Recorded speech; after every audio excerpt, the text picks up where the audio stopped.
各位网友大家好，今天是2021年9月29号星期三，欢迎大家参加王健每日观察直播1的节目。我们今天有2个主题，第一个，中国小康社会下的限电加速产业链外移；第二个，日本新首相岸田文雄对华鸽派还是鹰派，我们来分析一下日本的新首相啊。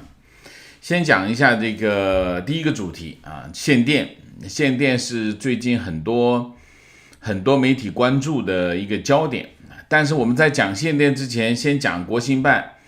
国新办9月28号发布了一个中国全面小康的白皮书啊，那我们就昨天就没有讲啊，因为昨天题目太多啊，我们今天还是要讲一下，因为毕竟是国新办拿出来讲啊，白皮书啊，白皮书是一个很重要的文件，一个国家重要的文件拿来讲啊。那么白皮书说啊，中国全面建成小康社会，国家更富强，人民更幸福，社会更稳定，本身就是对世界和平和发展的巨大贡献啊。这里这个逻辑呢非常的奇怪，中共经常讲我搞定了这件事情，我就是对世界的贡献啊。你看中国这个逻辑很奇怪，你看制度优越啊，这中共自己的声称啊。中共的制度优越，然后4个自信啊，然后这个中共本身又是这个这个叫什么3个代表啊，然后有4个自信，然后现在又全面小康啊，全面小康了呢，对世界有什么贡献呢？后来我想了一下，大概的意思是什么意思？就我自己呢吃饱肚子。能够不向全世界输出难民，我就是对世界的贡献。这种不要脸的话，也就是中共能讲出来。只要我不向世界输出难民，我就是对世界的贡献啊。我们再讲回白皮书，这个白皮书呢分前言、正文、结束语3个部分啊，总共是23000字，32000字啊。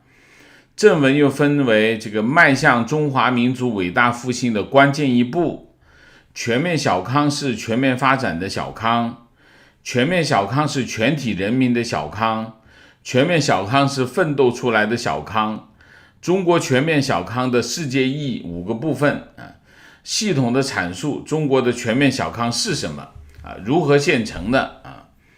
然后国新办的主任徐林在会上介绍啊。这个中国全面建成小康社会的伟大成就啊，小康呢，在中国这不是一个中共发明的词啊，这是一个中国一直有的一个我们讲，首先它是一个政治概念啊，其次它是一个社会和文化的概念，或者是它是一种社会理想啊，这种社会理想相当于我们叫最低纲领，就是在一个严酷的社会环境下的一个最低纲领，叫小康啊。小康就是饿不死啊，但是也不很有钱的这种状况。最高纲领是什么？中国社会最高纲领叫天下大同啊。那么小康是儒家思想，礼记啊，礼记里面孔子参加完这个腊祭之后啊，就登上门楼啊，那么慨然而叹啊，说没赶上这个大道之行啊，没赶上这个大道之行，天下为公的这个大同时代啊。然后呢，他就说啊，他说天下为家啊，小康社会就是天下为家啊。天下为公就是大同，天下大同啊！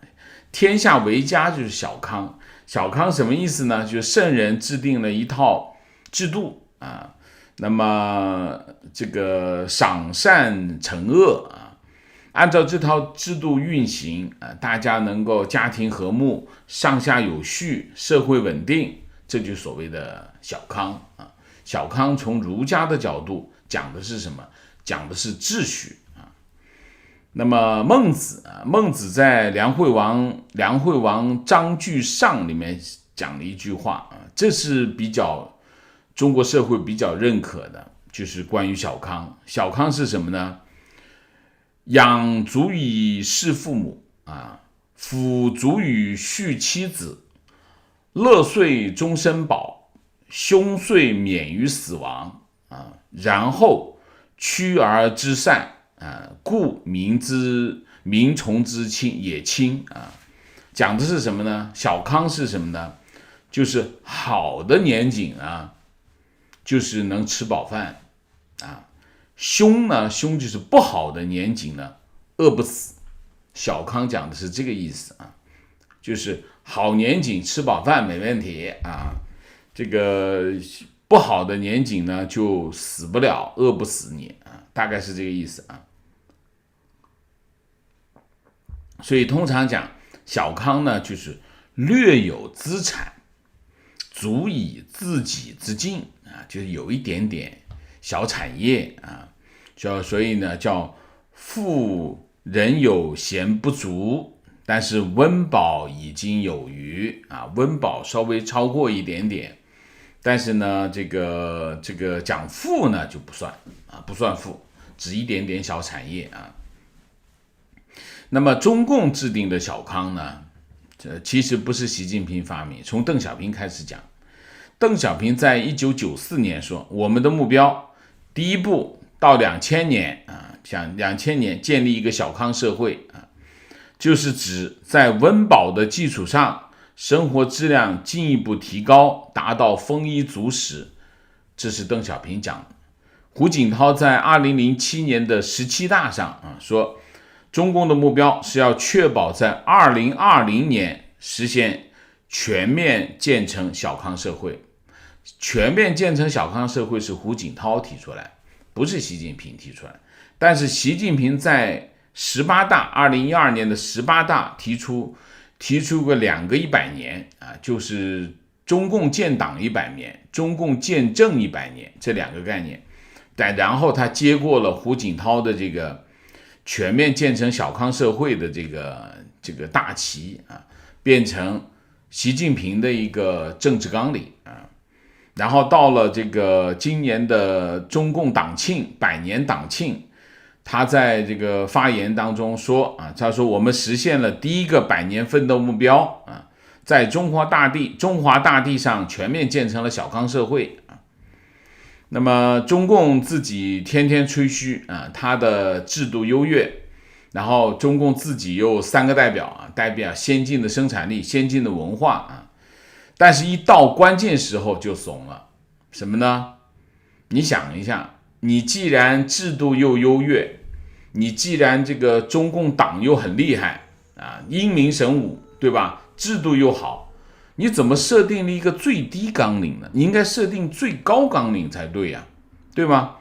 你设定一个小康这样的最低纲领，小康是什么？小康是最低纲领啊。然后呢，最重要的忽悠是什么？在这里面最重要的忽悠就是2个啊。第一个，中共自己来制定一个小康的标准，他设定了一个标准，10个标准啊，从 GDP 啪啊。但是呢，统计局是他自己的，统计局想让他怎么写他就怎么写，然后自己考核自己，然后自己最后习近平宣布我们达标了啊。再出一个什么呢？再出一个白皮书来这个歌颂自己的功绩啊！这个世界上还比这个更不要脸的吗？不过，我为什么今天要讲白皮书这件事情？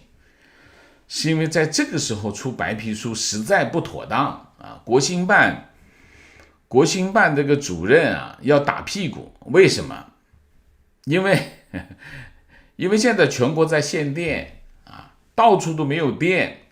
大家知道没有电和没有空气差不多，在现代生活中没有电，你可以在网上看到无数和限电有关、停电有关的这个文章，就是因为他的生活。你想一下，他没有停电停到什么地步？连红绿灯都没有电，连路灯也没有，这个整个大楼一到晚上那就黑暗一片。大家啥都干不了，因为你所有的东西都要用到电。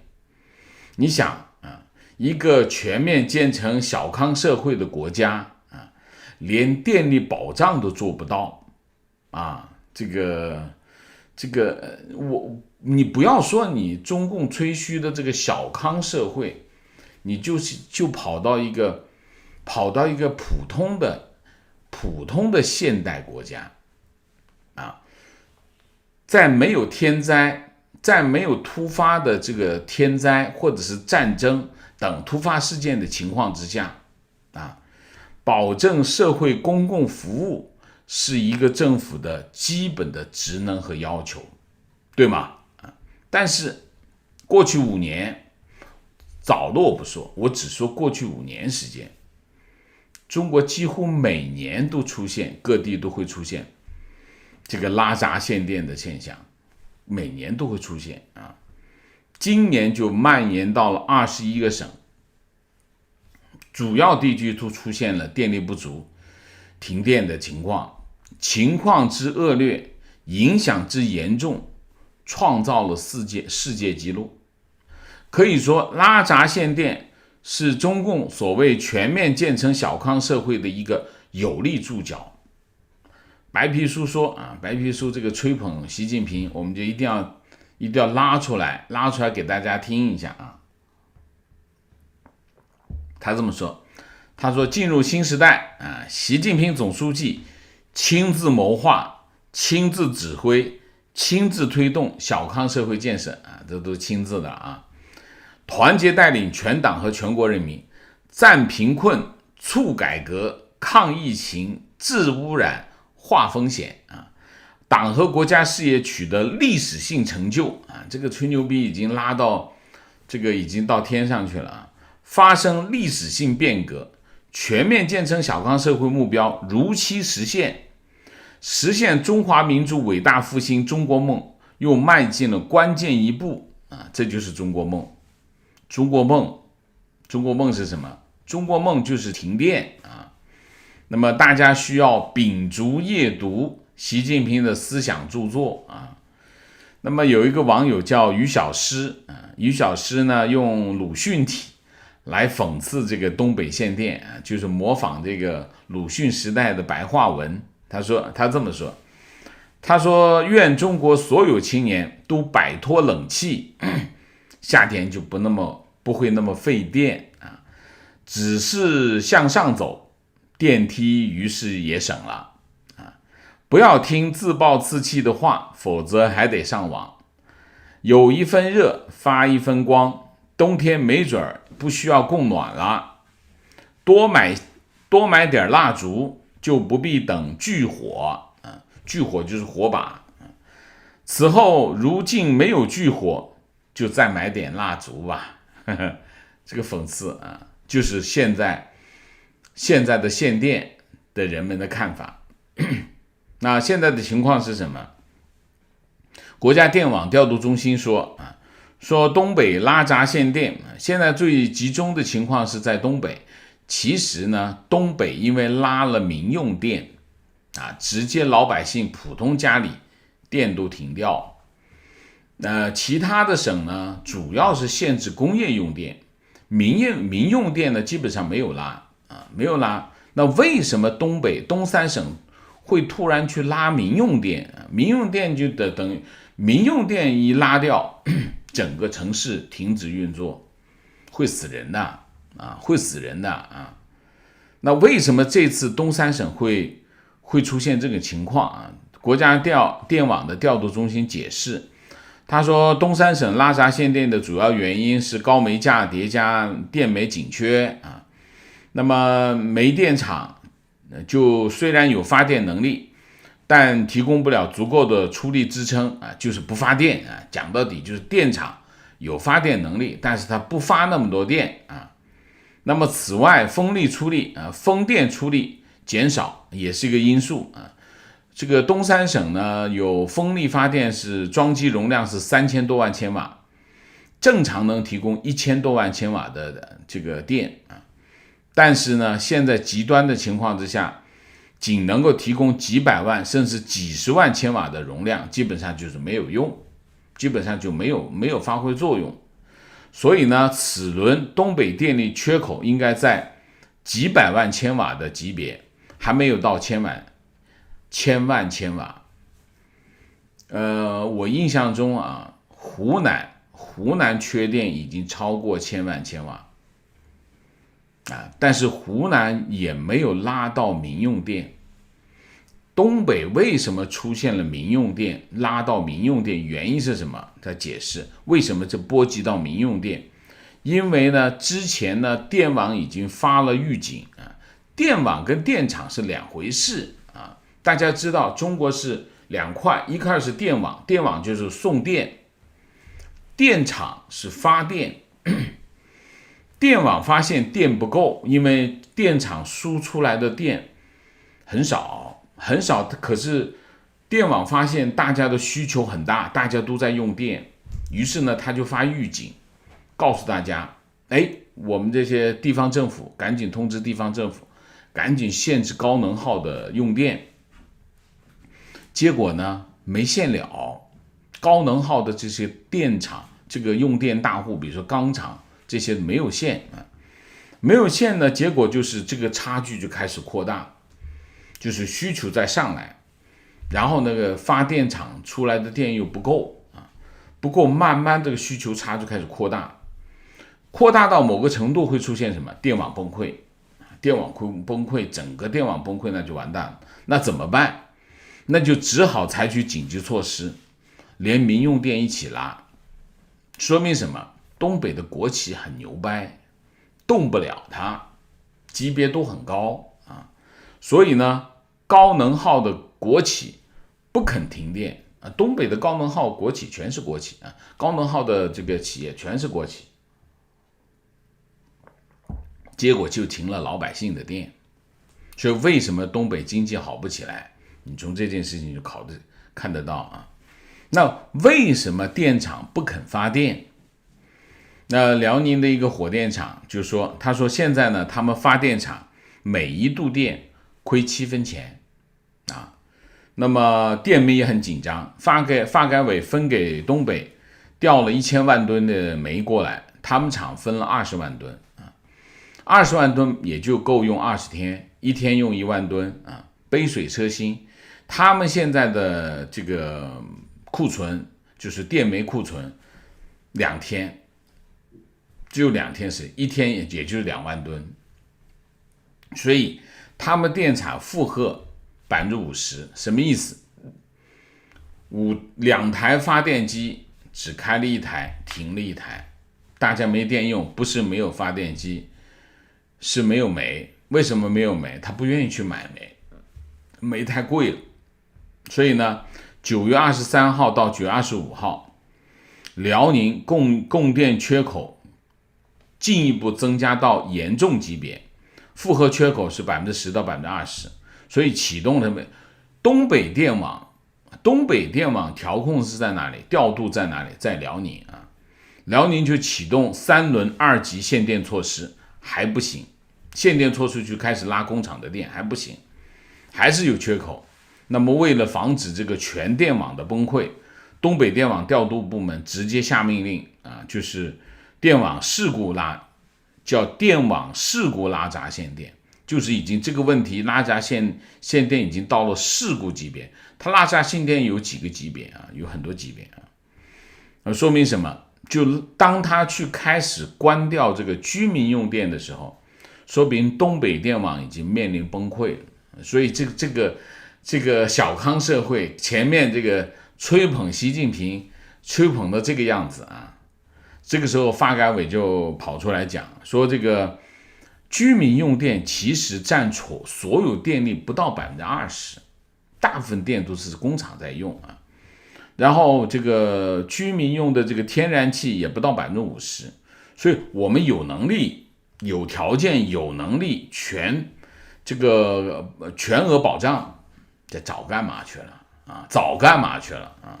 这就是发改委。其实全国限电，全国各地的限电，谁的责任？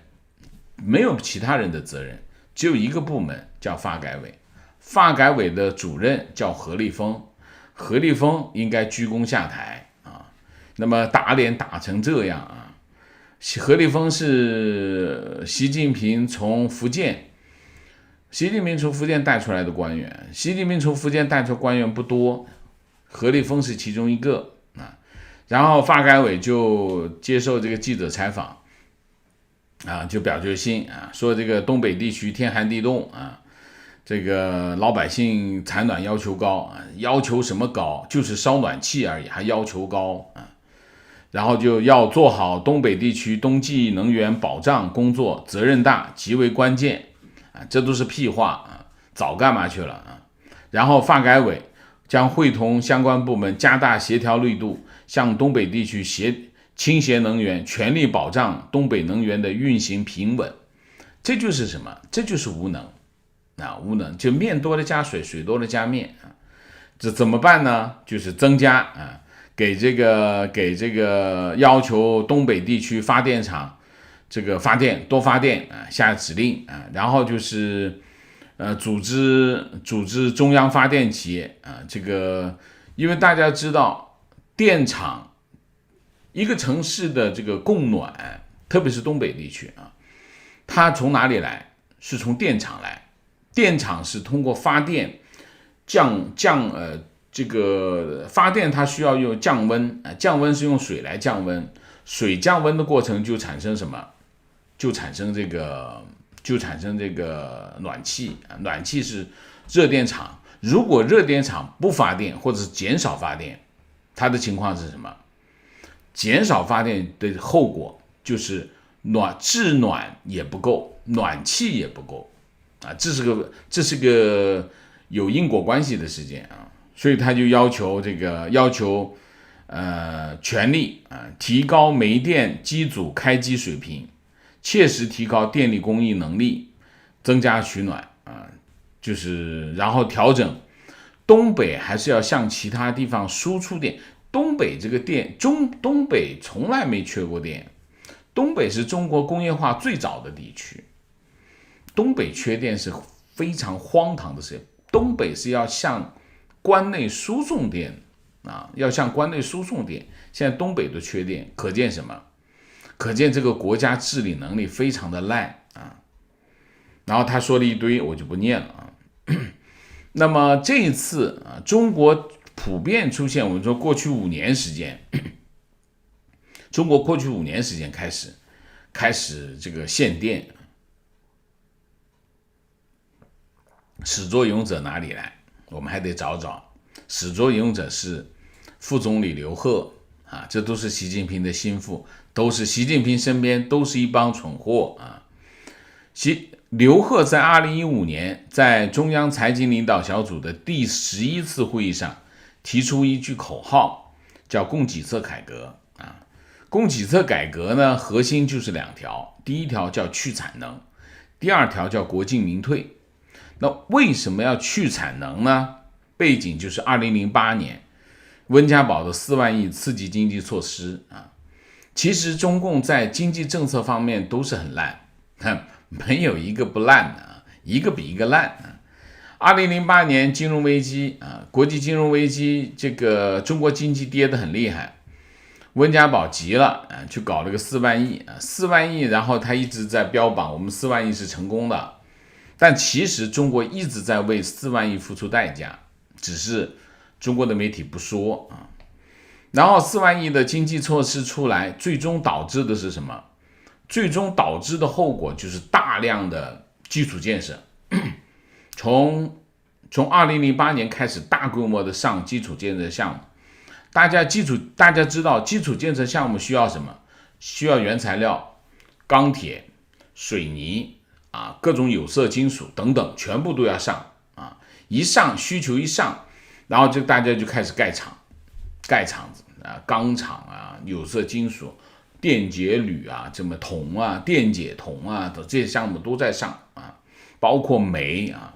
大家知道煤是能源需要上煤炭项目，因为你要去建电厂啊。所以呢，2008年开始4万亿出来之后，就大上项目，刺激了这些我们叫上游行业，就是原材料行业。就钢铁、煤炭都属于原材料行业。那么导致的结果是什么？导致结果是叫产能过剩，因为需求很大嘛。等大家建设项目慢慢的建完了，开始往下走的时候，需求就没有了。需求没那么大的时候，产能还有那么大，一带一路就这么出来。当初一带一路就是卖原材料，国企很多大型国企没办法，因为他原来建了10个钢厂，结果10个钢厂有8个只有8个钢厂能够开工，另外2个钢厂没办法开工，因为没那么大需求。那怎么办？一带一路吧，一带一路是这个背景下产生的啊。然后怎么办？产能严重过剩，通货紧缩的压力很大，不得不去解决，面多了加水，然后就去去产能。去产能的口号叫3去1降1补啊，就去，然后就是什么？然后就国进民退。去产能嘛，去产能讲到底就是关闭工厂。你这厂子，大家呢把全国的这个清单拉出来，钢铁厂啊，拿个名单，一个一个关掉，其实就是关厂的，没别的啊。那么是关哪些厂？民企。所以基本上通过刘鹤是通过供给侧改革去产能，通过去产能把民企从原材料行业赶出去，钢厂啊，原来有很多民营的钢厂关掉，这个山西煤老板中小型的煤矿关掉，然后那些什么有色金属全部赶出去啊。所以结果是什么呢？结果是钢铁行业去产能1.5亿吨啊，然后是煤炭10亿吨去产能，电解铝去产能是500万吨啊，在2020年之前超额完成任务，关厂，中共这个很熟练啊。结果一场疫情来了，情况发生了巨大的变化。为什么？刚开始的时候，疫情一来，需求啪下跌啊，需求下跌呢，这个大宗商品，我们讲大宗商品，通常讲的是钢铁、煤炭这些原材料啊，就价格下跌。然后呢，就开始到了去年下半年到今年上半年，这个主要的经济体都开始复苏啊，疫情开始反弹，全球的这个进口需求非常旺盛，中国需求出口一下子就上去呢，然后就各个方面全部都来了，各个方面全部都在增长。为什么？因为全世界的需求都跑到中国疫情控制啊，清零政策啊，那么这个时候去产能的成果就变成了灾难啊！你这不是关了很多煤矿嘛，关了很多钢厂，所以你看现在原材料价格暴涨，原因是什么？原因是之前去产能，去了一堆的产能，把厂子都关掉啊，把设备都给别人砸了啊。结果上半年钢铁、煤炭、电解铝的需求一下子就暴涨，那暴涨的结果是什么？供应上不来，煤炭价格就暴涨，煤炭价格暴涨导致电厂没有办法负荷成本啊，只能通过减少发电来维持运作。今天我不讲这个能耗双控我们专题讲过，所以我们今天在讲这个啊。那么算过一个账啊，大概这个动力煤的价格在1000块钱的时候啊，1000块钱的时候，那么电厂每度电亏1毛2啊，就煤炭价格到1000块钱的时候，那么现在的动力煤的价格是多少？快到了1500。那你想一下，电厂亏就亏大了啊，亏大了。那么在这种情况之下，电厂会怎么做？电厂会做2个动作，第一个少发电，第二个少买煤，因为煤价这么贵，我买了亏损啊。所以呢，虽然不断的有行政命令下来，电厂意思就是你不给我钱，你不补我补贴，我凭什么发电？这就是现在全国限电的原因啊。那么限电除了民生灾难之外，影响最大的当然是企业啊。那么在中国，我们其他的企业我们先不说，我们聚焦一个主要的群体，在产业链当中比较关键的一个群体，目前台商台商的情况是什么台商的情况是苏州有几个聚集点，一个是苏州台商聚集点，一个是苏州，一个是昆山一个是东莞苏州是9月26号开始限电然后这个当地的台商是这么说这次限电来得太过突然，大家都措手不及。虽然不是所有的台商都受到影响，但是产业链的中间任何一个环节出问题，整个产业链都出问题因为他们是聚集的，台商跟韩国企业跟日本企业都是一样，他们聚集在一起形成一个产业链那么你只一限电某一个环节出了问题，整个产业链都没办法动这是苏州。昆山的台商是限电会限到9月30号，那么然后就是11长假期，11长假期完了以后才会恢复正常，所以对他们影响非常的大。那么有一个做汽车零配件的台商说，不敢多做期望，现在就等公告，最后什么能够出来那么所有的生产线全部停下来，只能靠什么呢？靠发电机，靠这个太阳能板做小规模的生产这是昆山。东莞是收到了限电通知，要求台商10月到12月每个月自选15天，你自己选限电那么这个深耕东莞30年的台商说10月份有11长假，然后你再限电15天，等于不用开工了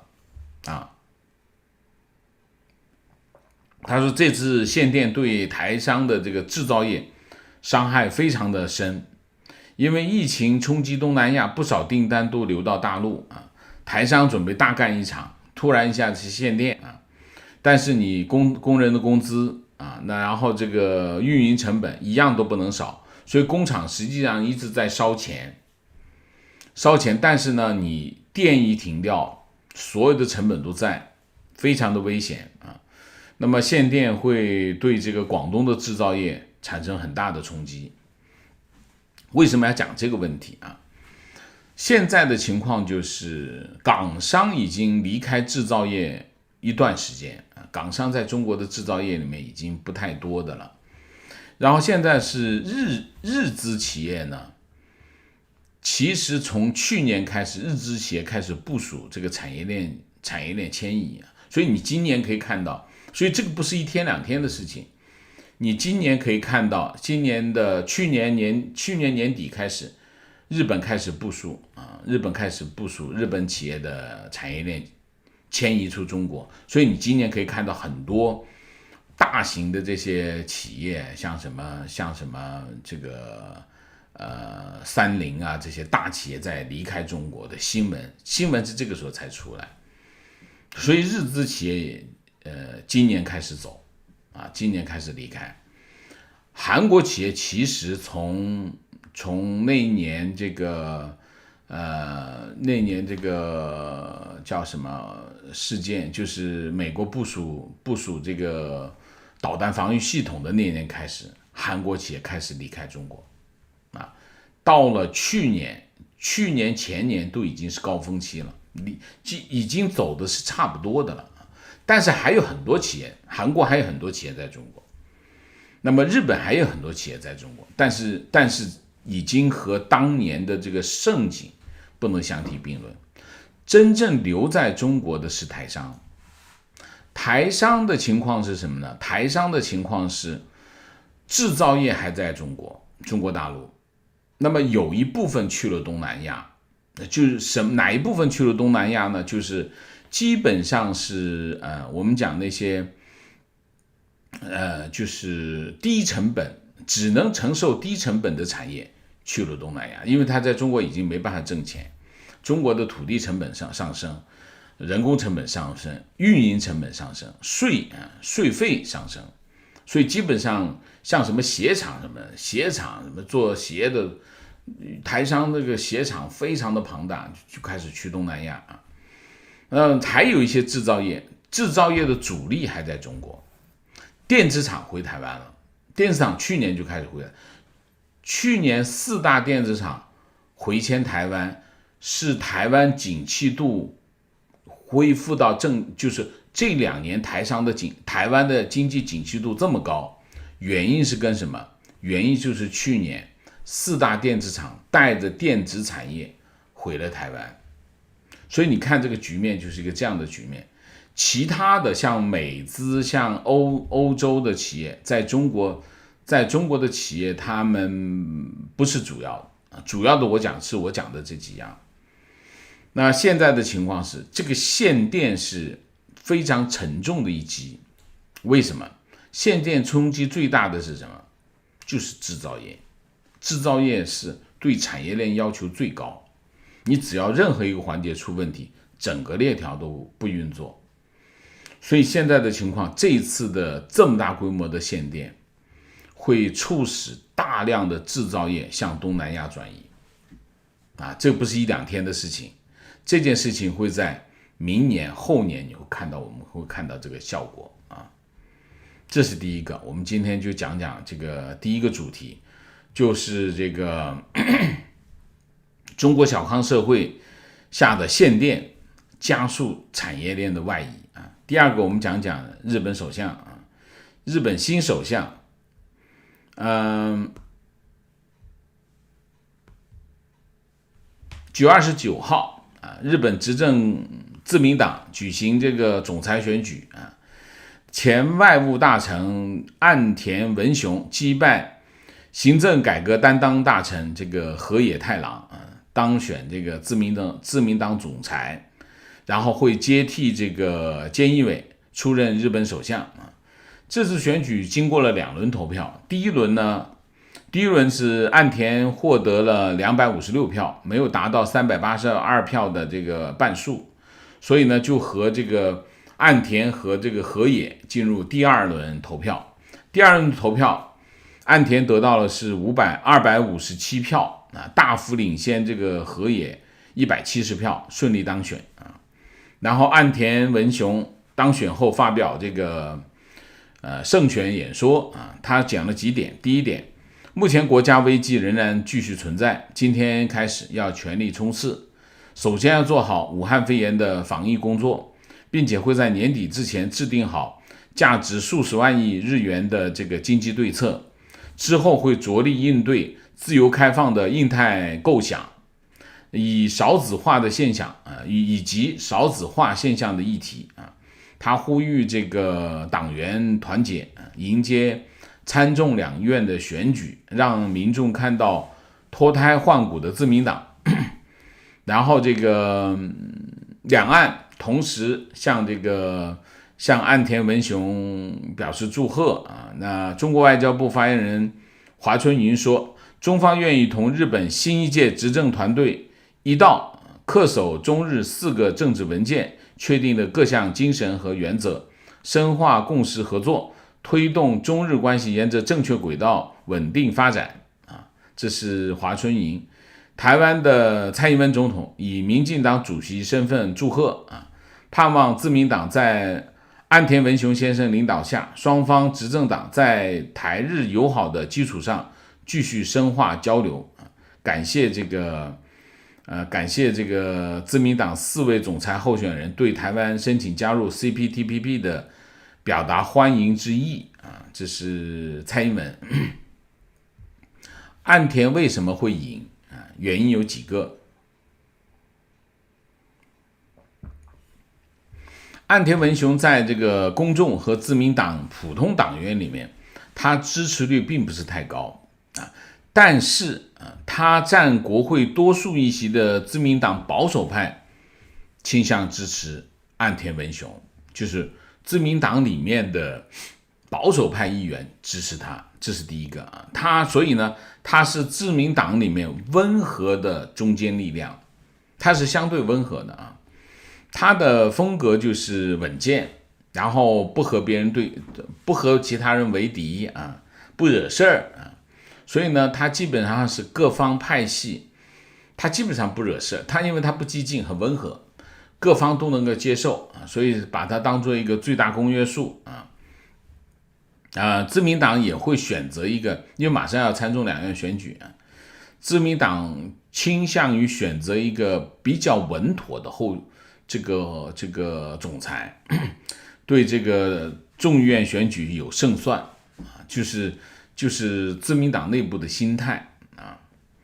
那岸田文雄的背景是什么呢？我们来介绍一下啊。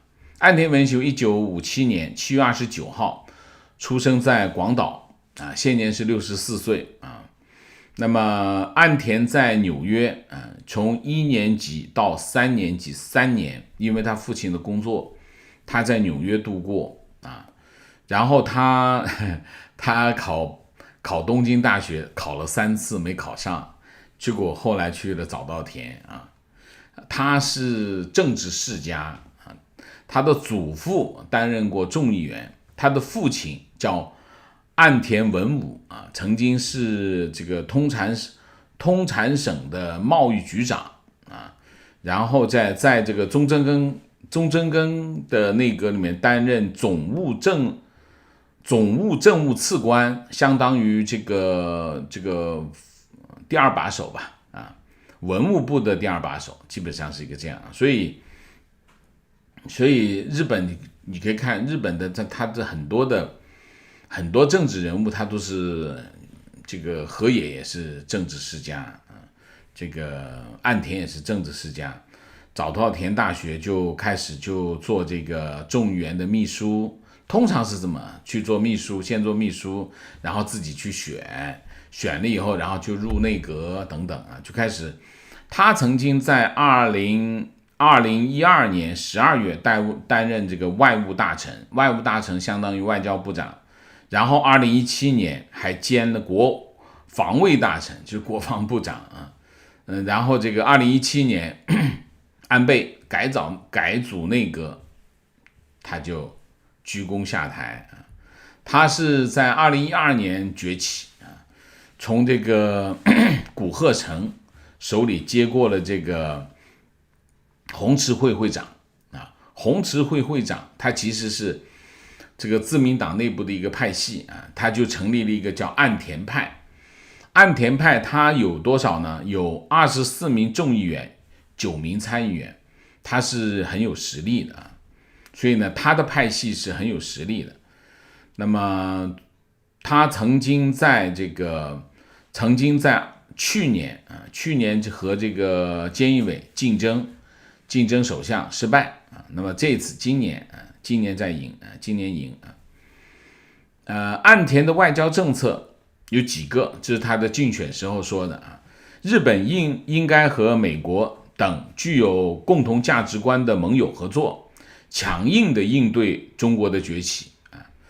那么加强海岸防卫队的力量啊，实力应对南中国海与中国的冲突啊，还支持日本国会就人权问题谴责中国，而且说应该设立什么呢？负责人权和经济保安的这个问题的首相助理职位啊，分别负责处理新疆、香港、台湾问题，防止半导体等重要技术外流啊。然后面对北韩的导弹试射啊，岸田文雄考虑加强日本自卫队的实力，足以打击敌对方的军事基地啊。那岸田对中国的态度有点特别啊，早期亲中啊，一般来说日本的政治派系、政治光谱当中，倾向保守的都比较亲中啊。早期亲中啊，在2012年12月出任外务大臣的时候，曾经表示，中日关系是日本最重要的对外关系之一。钓鱼岛的领土和主权问题，无论是从历史还是国际法来说，都属于日本固有领土。对于中国的要求，日方坚决反对。但是日本也必须看到，中日两国的互惠领域十分的广泛，两国关系十分重要，日本必须认真应对。希望两国通过会谈解决双边问题啊等等啊。岸田文雄在2016年访问中国，见王毅、见杨洁篪、见李克强啊，然后就表达中日友好啊。但是呢，这一次呢，他宣布参选之后，突然强烈反华啊，然后接受日经亚洲的采访啊，就表达了一系列非常强硬的态度，对中国采取的外交和经济手段进行攻击表示深感震惊。如果他执政，新政府的首要问题就是对付中国啊，要保护自由、民主、法治和人权的基本价值观啊，与日本、与美国、欧洲、印度和澳大利亚持有相同价值观的国家合作，反对专制制度，而且日本要考虑针对中国、北韩等潜在敌人构建导弹攻击能力啊，讲了很多啊，就是对华要强硬啊，我就不一一说了啊。分析一下。那么有2点，第一点，他在选举的过程当中对华强硬是不是真的？是选举策略，还是真的他会转一个大弯啊？这有不同的看法啊，这是第一点。我的看法是，他之前是亲中的，但是他在转变啊，作为一个政治人物啊，他会转变啊，但是他会转到什么地步不好说啊。这里面你可以看菅义伟，他跟菅义伟非常清晰的不同。菅义伟是秘书长出身啊，他长期做秘书长是干什么？执行领导的意图，他自己不做决定，但是呢，他对细节很执着，这基本上是菅义伟的风格。所以菅义伟他是跟着形势走啊。他上任之后，拜登邀请他访问美国啊，他扭扭捏捏最后去了，最后上了美国这条船。为什么？这不是他定的，这是日本的民意，日本的整个的政局的方向。所以你看，菅义伟基本上是跟着潮流走，他自己没有太多的想法啊。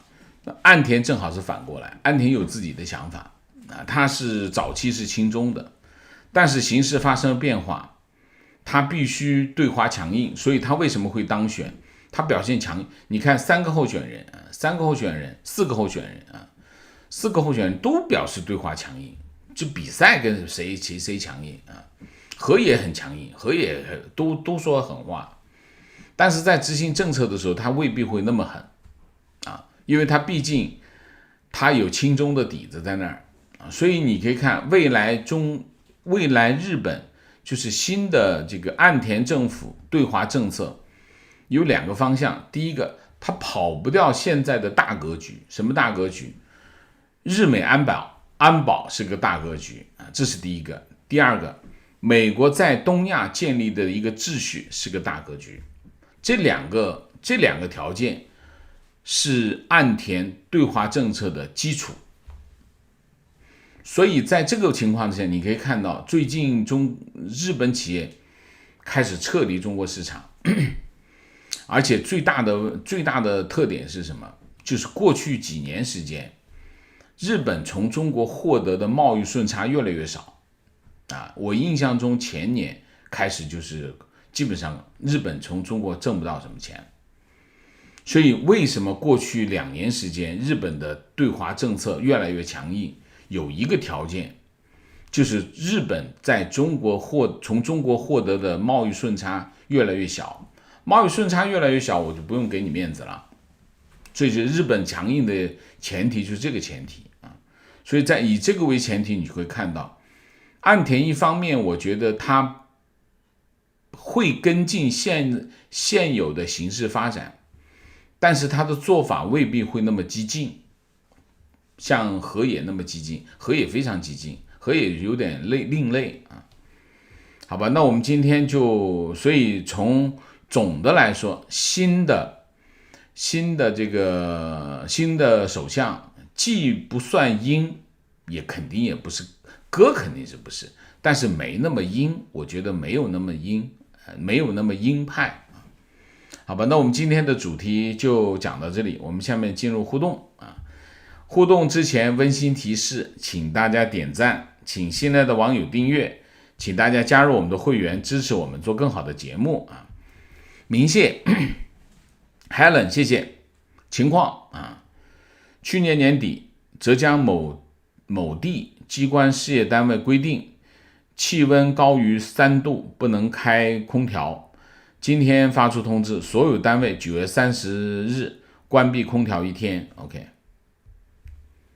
情况，今天河南新野等县城出现了民用电停电，我家老家的亲戚 WiFi 无法使用，他们为了省钱没有很多流量，现在回到了电话短信联系啊。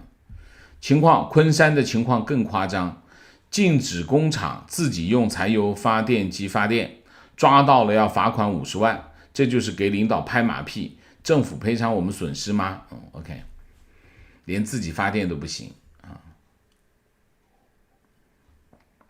情况，坐标广东佛山，公司发通知，办公室明天开始只有上午11点到下午3点可以开空调，其余时间不能开啊。情况，深圳市政府已经宣布国庆期间取消灯光秀啊，但是北京不取消，北京继续啊。情况，山东拉闸开始了。汽车城停产14天 OK。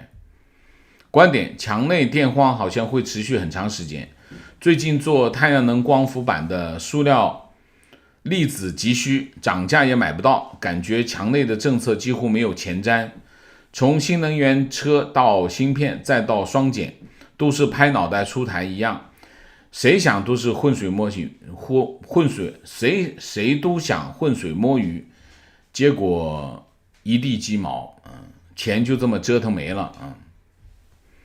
提问，这和一带一路不是矛盾吗？去了产能就不需要一带一路了，可是为什么还要发展一带一路？去产能有的厂子直接搬到那边去了啊！你不要把这个事情想得那么绝对嘛！去产能它会留一点的嘛，是不是啊？提问，这么多电厂从事拉电，不需要先跟发改委协商买煤卖电成本的问题吗？还是直接叫板打脸发改委？叫什么板？他怎么可能叫板？他的管理部门他敢跟他叫板，那是不可能。我们简单的描述一下啊，这个限电的问题，简单的描述就是中国呢让煤炭呢自由浮动，煤炭价格自由浮动啊，所以呢当需求高的时候呢，它价格会跑上去，需求低的时候价格会掉下来，然后呢它控制电的价格啊，这就是目前大家看到限电的局面，就是煤炭价格跑到天上去的时候，电厂呢因为电的价格上不去，因为政府管住电了，所以它电的价格不上去的话，它就在赔钱，赔钱它就不发电啊，这就是一个原因啊。提问，有人说东北停民用电是地方官员故意把事情闹大啊，我们不说这种故意我不知道是不是故意，我不知道啊。但是我们看到的是，民用电只占整个发电的不到20%啊，它拉到民用电说明什么？工业用电都拉不动了，没有办法了，就到了民用电啊。电子业最高端已经回台，制协去了东南亚，但中低端电子台商是眷恋不走，现在越南都被韩国插满了旗子啊。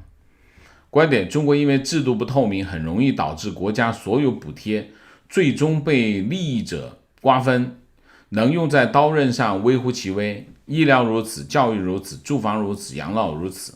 我一听到国家进行补贴，心里就害怕。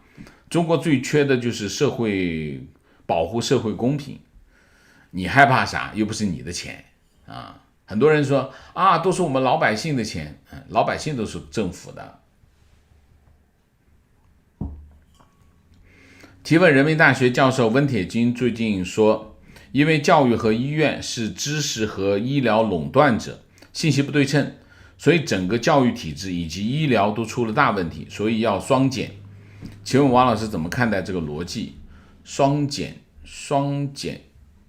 讲的是教育啊，减轻学校负担，减轻医疗负担，减轻这个课外负担。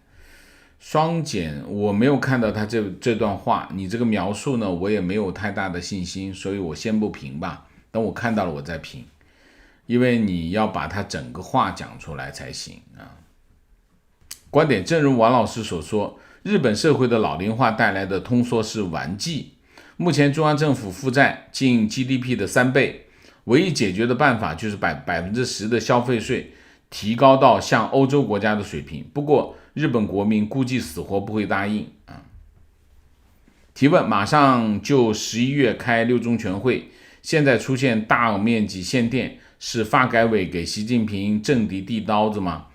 发改委我刚才都说过了，发改委的主任何立峰是习近平从福建带出来的官员，原来是厦门市委书记带出来的官员，他会给习近平的政敌递刀子吗？那是不可能，没有别的，就是无能就是无能废物点心。提问：从不时的打响指到过半省拉闸，今年的经济增长还会怎么编往死里编观点：坐标日本，很多日本人认为，无论日本的首相怎么变化，日本的态度都不会有太大的改变。对中对美，不是靠一个首相的变更就能改变。是的，大方向改不了这是不会变，但是也有变。每个人的执政风格不一样，结果是不一样的，会有不一样大家不可能忽略一个政府首脑的决定性的作用这是有作用的。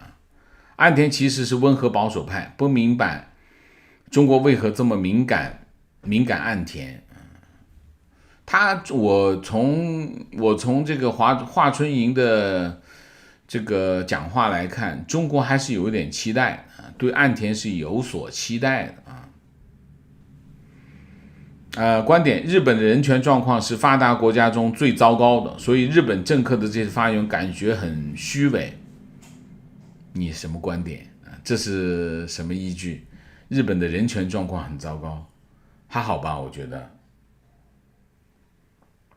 比中国强10000倍吧所以我们还是少评别人的人权状况吧观点：王老师真知灼见，的确非常支持，其实非常支持河野，可惜了OK。观点：岸田本身就比河野对中强硬，岸田河野之前就是亲中，而且家人跟中国国有企业跟中国有企业，岸田几年前就已经对中国的态度很差了 OK 好吧。提问：请问王老师，后面会有大规模失业吗？在国内没有安全感，惶惶不可终日，虽然没有战争，却感觉自己是难民。你的感觉很奇怪，很多中国人都觉得自己很有安全感。大规模的失业，现在的失业规模不够大嘛？现在失业规模已经很大了。就业人口当中的年轻人年轻人的失业率已经超过15%，年轻人的这个年龄段已经不够大规模失业，已经大规模失业了，好吗？那惶惶不可终日，你为什么要惶惶不可终日？我不理解，是因为我讲的新闻让你惶惶不可终日吗？那大可不必吧。你想，我都没有惶惶不可终日，你为什么惶惶不可终日呢？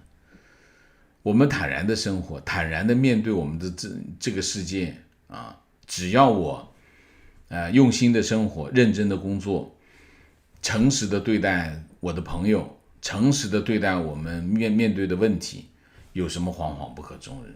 完全不必人生就是这样，这就是我们的面对的世界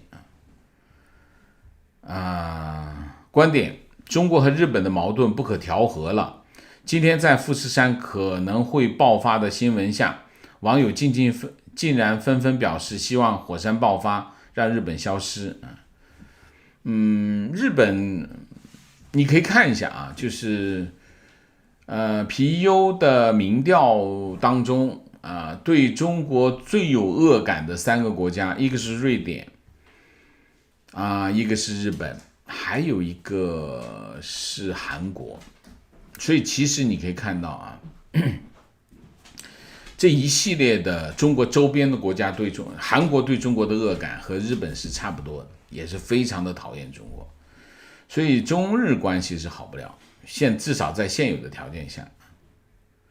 观点：包子最近几年的一系列倒车举措，只有一个合理解释：平民诉，坐实皇帝特权。观点：日本和韩国的内卷程度还有人权状况相对欧美是差的，但对中国绝对是天堂。相对欧美是差的，我不知道为什么会这样。人权状况，韩国跟日本的人权状况，让我想一下这个议题。我很少关注这个议题不评价。提问：白宫周一否认孟晚舟和2名加拿大同时获释是换俘的说法。发言人萨奇说，两者之间并无关系那当然，他必须这么说看我们前面的节目嘛，我有整个专题告诉大家为什么他有联系，好吗？情况：听王先生节目很久，一般都是上班的时候听录播，边听边工作，一听节目心情好，工作效率高，目前已经加薪升级1次，今天第1次参加直播，留言以表示感谢。好，谢谢明谢The King of the Walnut， 谢谢。好，我们今天的节目就到这里，感谢大家的参与，我们下个节目再见。再见之前，请大家点赞，请新来的网友订阅，请大家加入我们的会员，支持我们做更好的节目，做更好的自己。谢谢大家，谢谢。